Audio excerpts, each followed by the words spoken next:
you so much.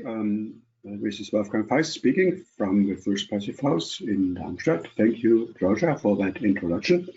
I'll give you a short presentation about the contribution of the building sector to a sustainable future. And what you see here, let me try that again. Okay, I want to begin with a quote from Carl Sagan, the famous astronomer who had a television series, Cosmos, in the 90s, and the people from America might well remember this guy. He's speaking about the Earth, and the Earth, it's the only home we have. There is no hint that help will come from elsewhere to save us from ourselves. Yeah, and it was not prophecy. He knew a lot about human beings and about our problems we have here on this planet. And we have a huge problem right now. We are destroying our atmosphere. We are adding greenhouse gases to the atmosphere in such an extent that the living conditions on the planet will change rapidly. And they change not in favor of the human civilization. Well, life will go on planet Earth, but human civilization needs a certain climate on this planetary surface, and that's the problem. Now, I won't talk much about that problem. If you are interested to hear more about the problem, there will be a presentation also from a colleague from meteorology, and he will give us an introduction in the latest research results about what the impacts of climate change would be. I have a much better presentation here. I just want to ask everybody to switch off their microphones right now, because there might be interference if you have your microphone on. So it's easy to just switch that off during the presentation. So I want to talk about the solutions we have available, and what you can see here, that is the development of the energy consumption, the primary energy consumption in Germany. Now, it's not because I'm a German and because I love Germany. I will be very skeptical about the German politics during this presentation also. And it's just because these data are easily available for me. And what you see here is that we have had economic growth in Germany in the past 30 years, and that the energy services have been growing. So there is living area added, there is more cars, there are further traveling, and so on. So lots of additional goods which have been produced by the use of energy on the one side. But on the other side, we see that the overall total primary energy demand in Germany has been decreasing now since 30 years, and it is decreasing by 2% per year. It's interesting. So the whole extra benefit of energy services and also this reduction of the primary energy demand, this was all achieved by improvements of energy efficiency. So that's a huge contribution. Already now, almost nobody is speaking about that. This is something I'll be highlighting in my presentation right now. We also added renewable energy to the energy generation. This is what you see here. Now, you might have in mind that Germany is producing half of its electricity by renewable energy, and that's true. This is just showing you that electricity so far is not the main part of the energy consumption. A very high part also is heating, and that will be something we will be talking in this press conference. So what you see is that we reduced the total amount of not sustainable energy, fossil fuels and other not sustainable energy sources quite a bit during that time. It will take just another 50 years if we go on in the same path to reduce the non-sustainable energy to zero. Well, maybe we can do a little bit better and a little bit faster. But overall, this shows that there is a success, and we should recognize this success, and we should positively communicate it. And I know there are similar developments in a lot of other countries, and yes, it's possible. We can do that. So I'll just show you some of the contributions which are possible in the future to even improve that development. So what you see here, that was in the past. We have substituted the old inefficient technology like the incandescent display by more efficient LCD displays. And that was a reduction by 75%. And a lot of people think now we are efficient enough, but well, we can do it even better. So the newest developments in technology now already available for several years is the electronic ink or electronic paper display, which doesn't consume any energy at all for the display. Well, it uses a little bit for the change of the display. So this is less than 1 watt.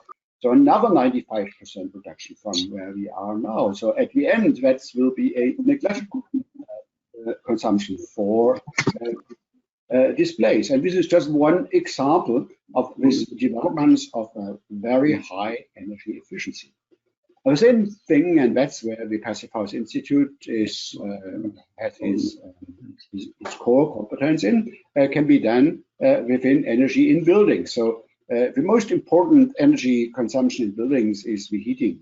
And what you see here is a typical old German building that has a consumption of more than 200 kilowatt hours per square meter a year alone for heating.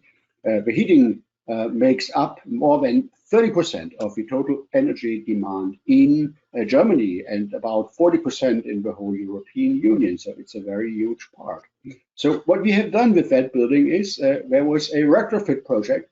And on the right-hand side, you see the building after retrofit. So it's not only the improvement of the energy efficiency, there have also been balconies added, huge window areas for people. There were very small windows in the past, so now they have been a little bit bigger. So this all was improved in the building. Additional, of course, insulation on the wall surfaces, on the roof, and so on. So the measured energy consumption was reduced from the before value by more than 85%. And these are measured values where you can see how successful such an energy efficiency improvement can be. And this is done by the standard of EnerFit, which is somehow the passive house for existing buildings. Even better can be the results for new construction. So this is the very first passive house. I'm speaking from this part of the building. It's a row house, and there are 4 units in total. And this right-hand side unit, this is the unit I'm actually sitting up in this working room here, up on the roof side, on the south side of this building. And these are the measured consumptions in the past 30 years. So what you see here is that the overall consumption for heating was down to 8 kilowatt hours per square meter in year. Well, it's a little bit up and down, dependent on the climate. But you see, in comparison to the new German standard, this is the existing standard by law for new construction in Germany right now. It's a reduction of more than 86%, again, for the heating energy, which makes up the most important part of the energy consumption of the building. So also this is a major contribution to the reduction of fossil fuel, and we will see at the end, this makes it possible to also substitute this energy by renewable energy. Well, how to add renewable energy? We all know about photovoltaics. So photovoltaic system we have here on the facade and here on the roof of that building. In total, it's 4 kilowatt peak.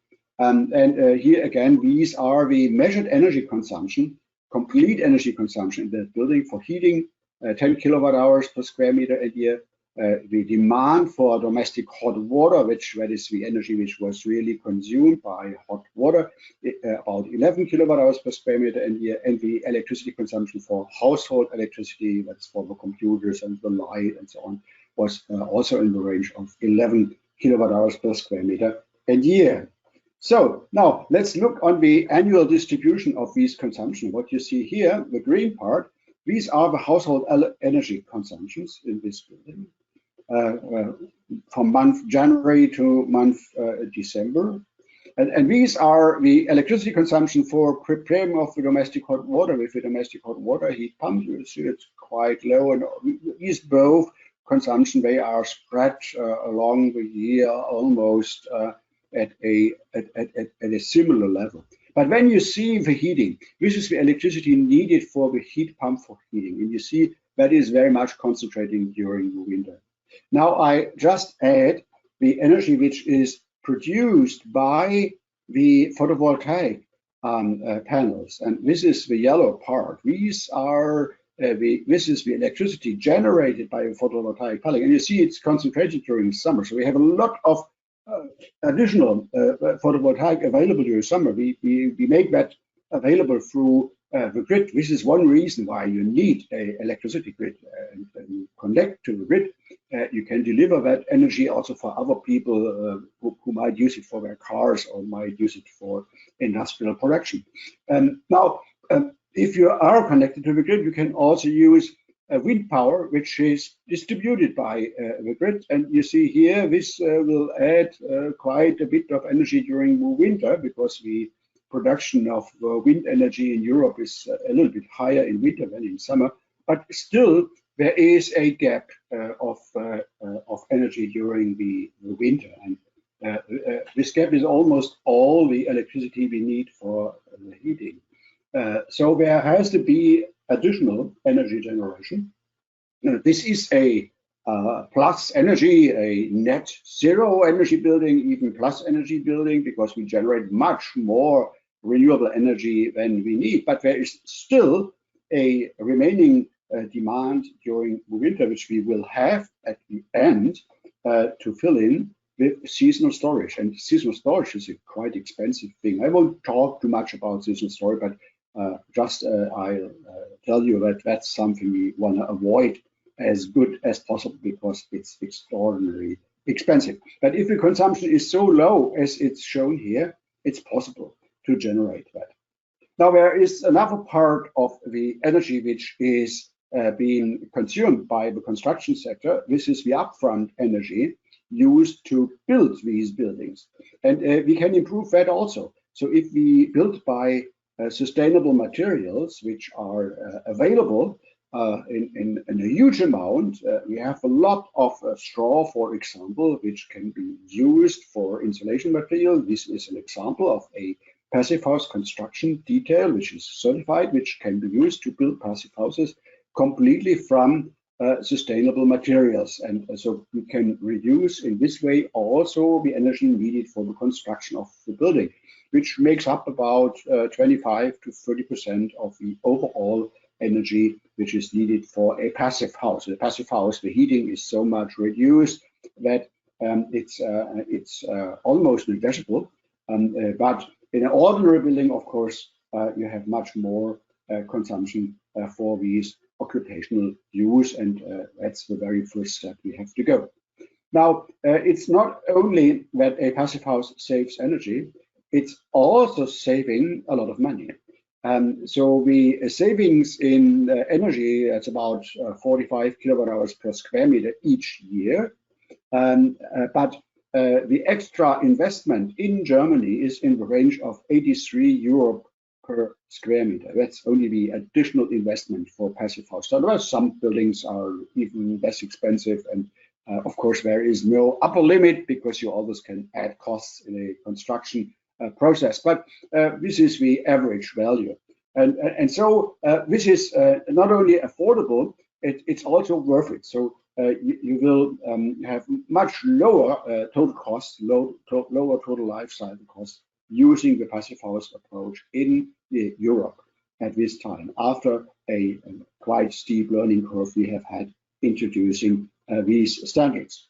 Now let's have a look on how can that help us for the problem I've mentioned in the beginning of this presentation.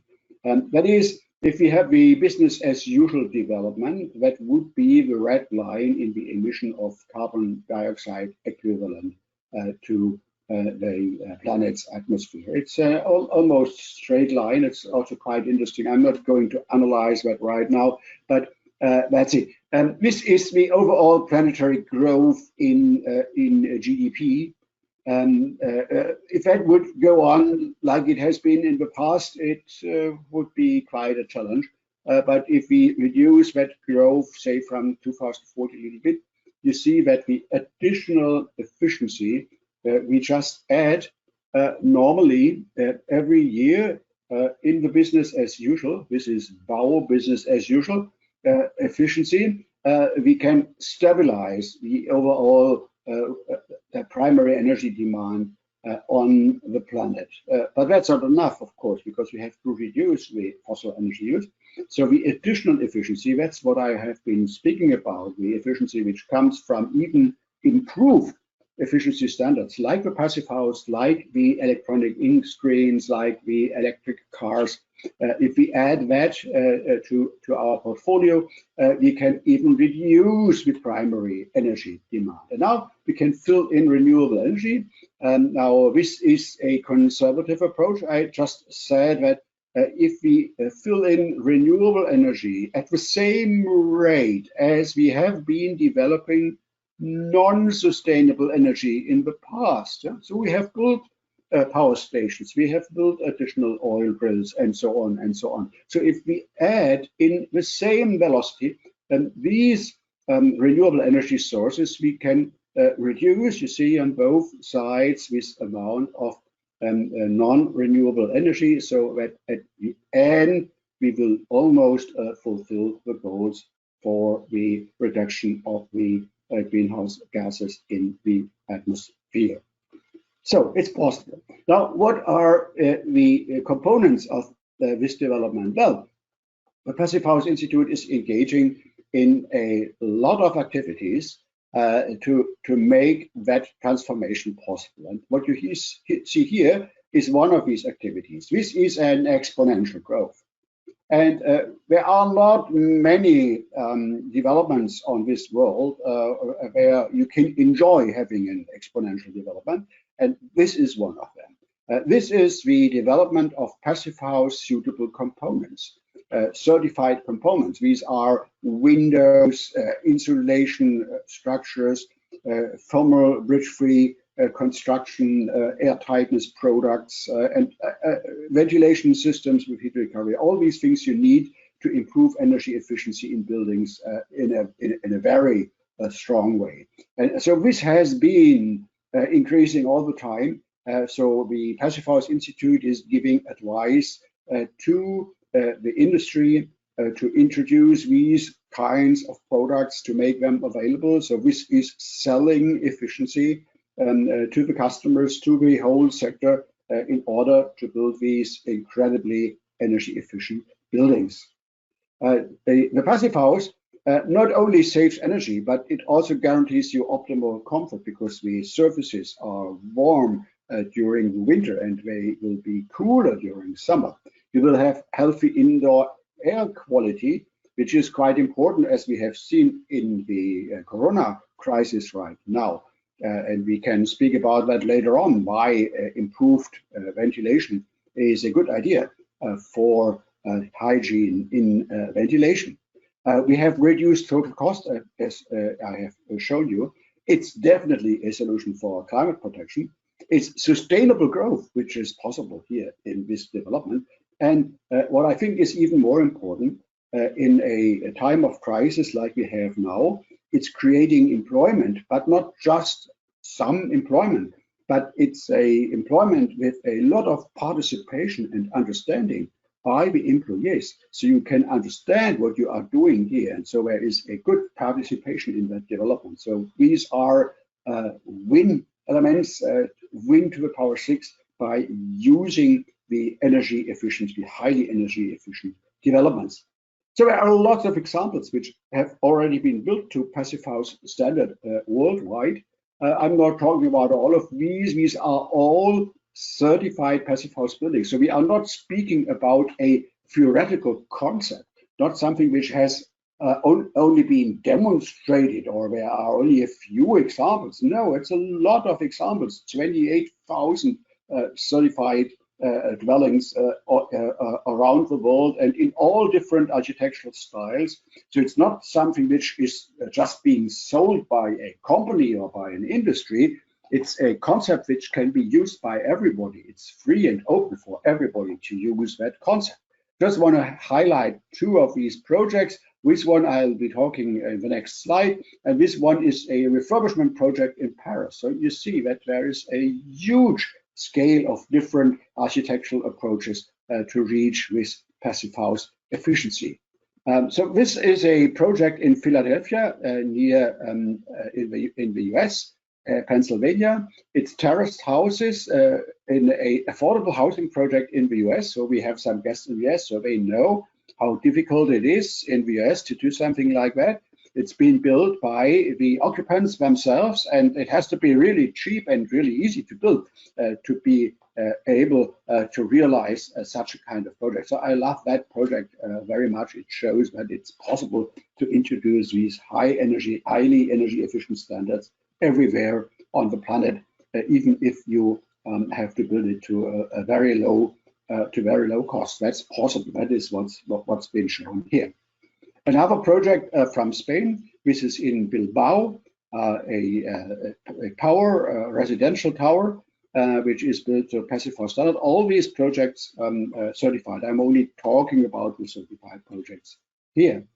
There have been whole developments like a new city district, Bahnstadt in Heidelberg, that was a former railway station. That's where the name Bahnstadt comes from. It's a mixed-use residential and non-residential new city district. 6,000 residents so far, and there's a lot of examples in these buildings. And now this is also Bahnstadt. It's another development in China. It's in Dalian. That was the place of the 24th International Passive House Conference. That is 1 million square meter of passive house development, all certified in China. So China is really going that path of a highly energy efficient development. And I'm really glad to see that, because without China, we won't be able to tackle climate change in the future.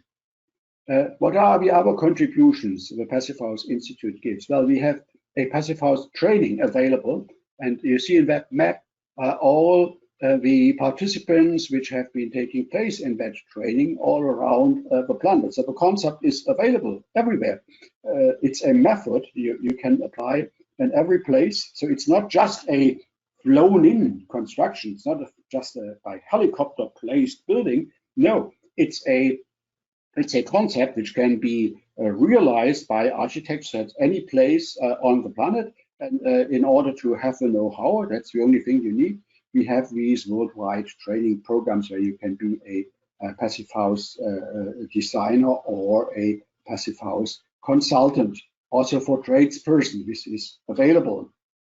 And then there is, of course, the communication. The best way to communicate such an innovative approach is to speak with the occupants of the passive houses. So we have these international open days for passive houses, so where people invite you into their own living room to have a look. Well, now in the time of Corona, it will be a little bit difficult. So the next event of the Passive House Open Days will be a video event, a virtual visiting of these buildings that will take place on June 26 to 28 in this year. And I think Georgia will later on tell you a little bit more about that event.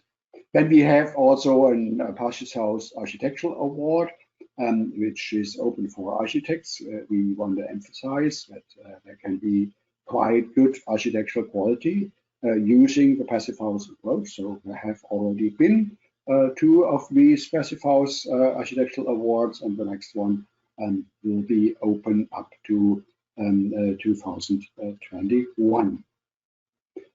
We have the International Passive House Conference, which is the exchange between the professionals in the field. Last year it was in Gaobeidien in China.